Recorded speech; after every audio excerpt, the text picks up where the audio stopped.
കിളിയേ കിളിയേ മണി മണി മേഘത്തോപ്പിൽ ഒരു മലർന്നുള്ളാൻ പോകും അഴകിനഴകേ.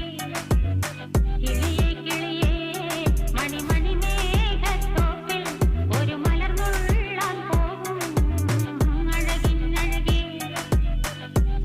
15 ದಿನಕ್ಕೊಂದು ಸಲ ನೀವು ಸಾಸಿವೆ ಹಿಂಡಿಯನ್ನು ಕೂಡ ಕೊಡ್ಬೋದು. ನಾನಿಲ್ಲಿ ಬೋನ್ ಮಿಲ್ಲನ್ನು ಕೊಡ್ತೇನೆ ಬಿಕಾಸ್ ನಾನು ಯಾವ ಹೂಗಳಿಗೆ ಗಿಡ ಬೆಳವಣಿಗೆ ಆಗುತ್ತೆ ಹಾಗೆ ಹೂಗಳು ಕೂಡ ಬರುತ್ತೆ. ಈ ರೀತಿಯಾಗಿ ಸುತ್ತಲೂ ಗಿಡದ ಸುತ್ತಲೂ ಈ ರೀತಿಯಾಗಿ ನೀವು ಬೋನ್ ಮಿಲ್ನ ಕೊಟ್ಟು ಇದನ್ನು ಮಣ್ಣಿನೊಟ್ಟಿಗೆ ಬೆರೆಸಿದರೆ ಆಯಿತು. ಇದನ್ನು ಕೊಟ್ಟು ಒಂದು 15-20 ದಿನದಲ್ಲೇ ನಿಮಗೆ ರಿಸಲ್ಟ್ ಗೊತ್ತಾಗುತ್ತೆ. ಇದನ್ನು ಯೂಸ್ ಮಾಡಿ ನೋಡಿ. ಈ ಬೋನ್ ಮಿಲ್ನ ನೀವು ಬರೀ ಸೇವಂತಿಗೆಗೆ ಅಂತಲ್ಲ, ಎಲ್ಲ ಹೂವಿನ ಗಿಡಗಳಿಗೂ ಬೋನ್ ಮಿಲ್ನ ಕೊಡ್ಬೋದು. ಆದರೆ ಅದೇ ನಾನು ಮುಂಚೆ ಹೇಳಿರೋ ಹಾಗೆ ನೀವು ಹೂಗಳನ್ನ ಯಾರ್ಯಾರು ವಿಡಿಯೋನ ನೋಡಿದ್ದೀರಾ ಪ್ಲೀಸ್ ಚಾನಲ್ನ ಸಬ್ಸ್ಕ್ರೈಬ್ ಮಾಡ್ಕೊಳ್ಳಿ.